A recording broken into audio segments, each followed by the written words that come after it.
Seguimos en Proeconomía y Finanzas. A partir de ahora queremos hablar un poquitito de un tema que afecta a nuestros bolsillos. La inflación en Paraguay está bajando. Tenemos condiciones de ir repuntando un poquitito el consumo y de ir teniendo un mejor pasar en cuanto a lo que es nuestro día a día. La consulta la vamos a extender a nuestra entrevistada de la fecha. Estamos con la economista Adriana Bock. Adriana, muchísimas gracias por venir. Muy buenos días, Edu. Gracias a vos por la invitación. Un gusto como siempre y un saludo también a la audiencia. Adriana, en los indicadores del Banco Central estamos teniendo mucha menor inflación que sobre todo el año pasado. Habíamos tenido un periodo de prácticamente 2 años de muy mal pasar en torno a lo que es el índice de precios al consumidor y ahora estamos teniendo un mejor panorama.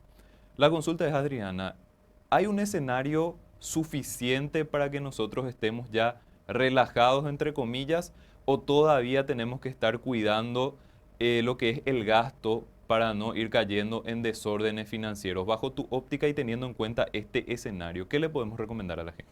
Bueno, si bien es una buena noticia el hecho que la inflación se vaya desacelerando y que los precios tiendan a estabilizarse, hay que tener en cuenta que todavía no llegaron a sus niveles prepandemia y probablemente no van a llegar, ¿verdad? Entonces, el costo de vida va a seguir encarecido con relación a años anteriores y por lo tanto es siempre recomendable mantener ese criterio de prudencia en cuanto a lo que es la administración del ingreso familiar para poder optimizar ese ingreso y garantizar la cobertura de las necesidades básicas de la familia, ¿verdad? Entonces, seguir haciendo ese ejercicio, ese hábito de dividir nuestro ingreso en lo que son nuestros gastos fijos, lo que necesitamos tener apartado para nuestros gastos cotidianos, variables del día a día y por supuesto en la medida que podamos ir saliendo de las cuotitas que muchas veces nos acogotan, hacer también esa proyección de transformar la cuota de deuda en una cuota de ahorro, que sería como una deuda conmigo mismo, una deuda con mi yo del futuro. Entonces empezar a pagarnos también a nosotros mismos una cuota, en este caso, de ahorro. Adri, creo que tenemos que considerar de que el Banco Central mismo establece que antes de la pandemia y el comparativo con los precios de ahora, estamos teniendo un incremento de prácticamente 20% en todos los precios, en el índice general de precios. Tenemos que recordar que nuestros ingresos, si recibimos por ejemplo un salario, no muchas veces acompañó esa dinámica de crecimiento. A lo mejor los precios crecieron mucho más de lo que crecieron nuestros ingresos y esas son situaciones que nosotros tenemos que estar siempre monitoreando para saber qué margen de movimiento, entre comillas, tenemos para tomar decisiones financieras.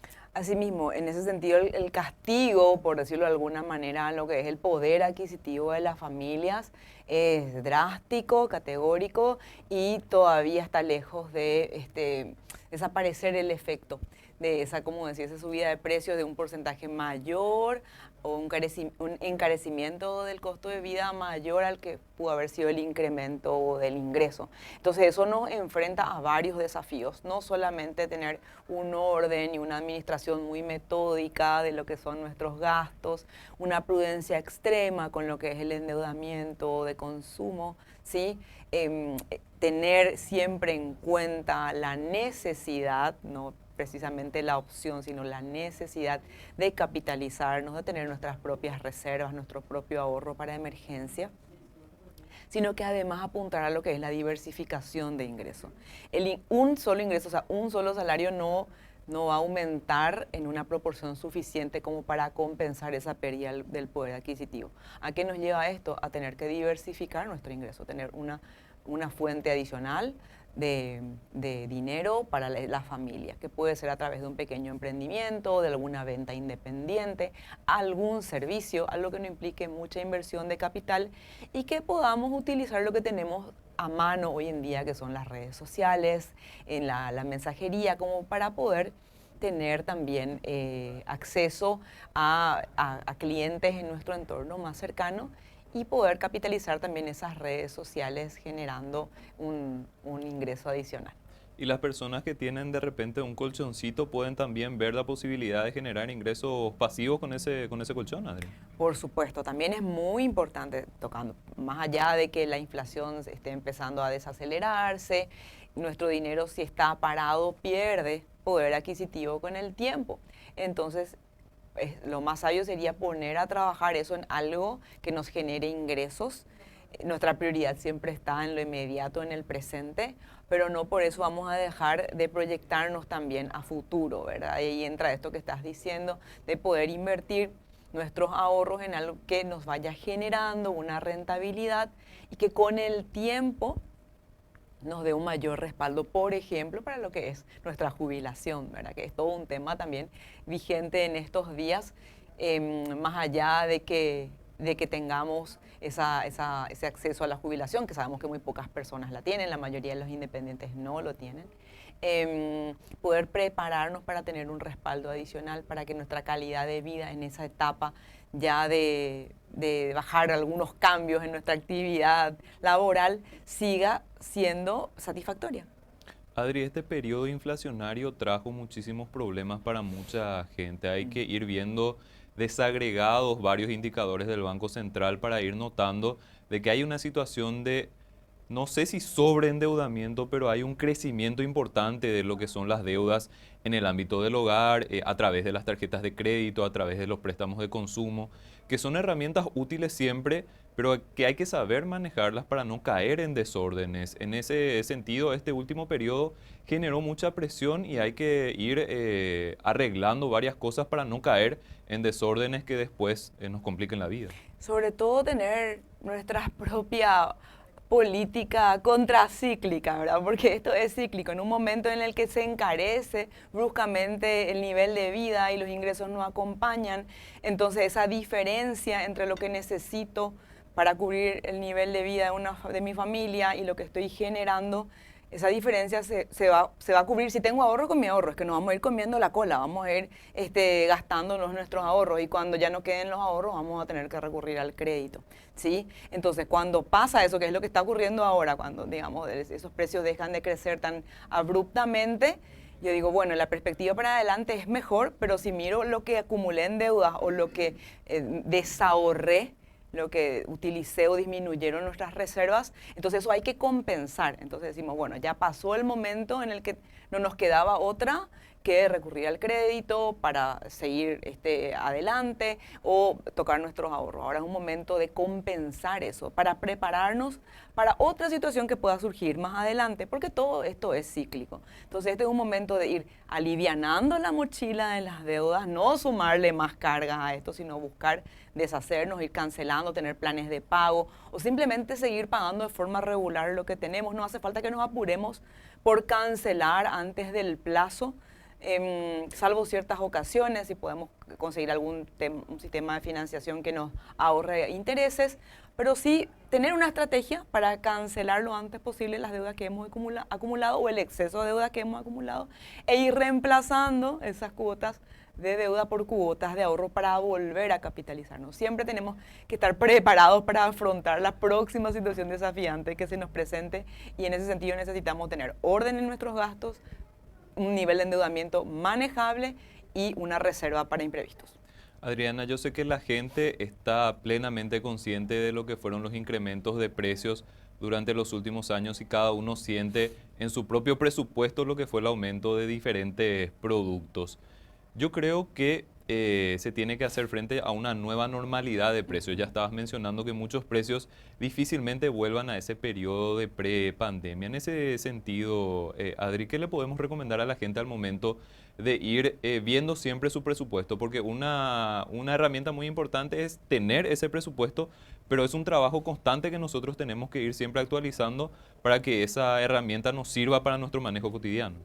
Claro, muchas veces sentimos que por ahí nuestro nivel de ingresos se va incrementando también y creemos que tenemos un saldo a favor. Eso habría que verificarlo constantemente, si el ingreso disponible, lo que tengo en la cuenta, lo que tengo en el bolsillo, en la billetera, distribuido entre los gastos fijos que podemos tener como servicios públicos, privados, de comunicación, seguros, vivienda, cuotas, ¿sí? de financiamientos varios que podamos tener, los gastos variables más incidentes o que inciden mayormente en nuestro presupuesto, que es la alimentación y la movilidad.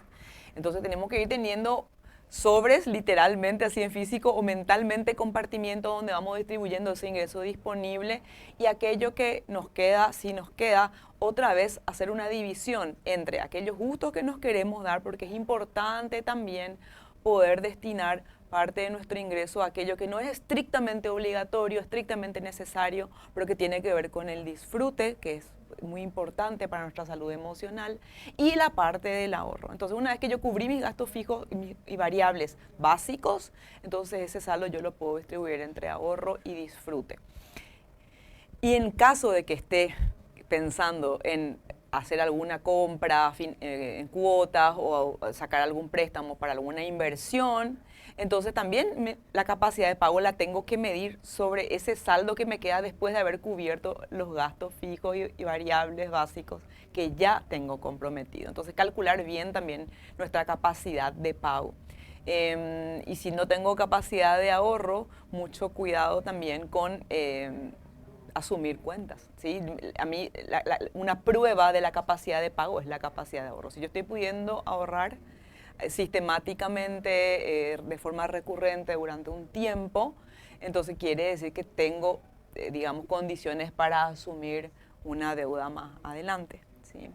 ¿Cada cuánto nos conviene ir revisando ese presupuesto, Adri, para cerciorarnos de que esté funcionando óptimamente? Hay muchas veces que el día a día nos consume y hay veces que pasan meses, semestres enteros sin que podamos sentarnos a mirar nuestras cuentas, pero ¿cada cuánto podemos hacer ese ejercicio para asegurarnos de que el presupuesto sea óptimo? Sí, nosotros lo que recomendamos es tener un presupuesto global para el mes. ¿Sí? Presupuesto es un supuesto previo, estimo que tanto voy a recibir en ingresos o producir en ingresos, y estimo que estos van a ser los gastos proyectados del mes. ¿Sí? Hacerlo previamente, incluso antes de cobrar o el día de cobrar, antes de empezar a hacer pagos, tener esa proyección. Y a partir de ahí hacer cierres semanales. ¿Sí? Es la recomendación que al principio puede parecer un trabajo extra dentro de todas las actividades, pero como que todo resultado positivo lleva o conlleva un esfuerzo. Entonces poder hacer cierres semanales, tener registros diarios, pero por lo menos una vez por semana hacer la suma. ¿Sí? ¿Cuánto gastamos esta semana? Y con relación a lo que teníamos proyectado, ¿cómo vamos? ¿Sí? Ya no sé, pasaron 2 semanas, pero ya estamos sin plata, entonces evidentemente nuestro presupuesto algo no está encajando. ¿Qué ajustes podemos hacer para ir rectificando eso y llegar realmente a cumplir el presupuesto de la mejor manera posible? Y no ver el presupuesto como un tirano que nos está de alguna manera limitando a poder hacer lo que queremos con nuestro dinero, sino que todo lo contrario. El presupuesto ya tiene que ser un reflejo de las decisiones que nosotros tomamos libremente, libre y responsablemente. Entonces, la ejecución del presupuesto es digamos, un mandato nuestro. Se ejecuta porque nosotros queremos, ¿sí? No al revés. Entonces pensemos también como que el presupuesto puede ser como una ley que rige nuestras decisiones financieras dentro de nuestro propio territorio de finanzas personales.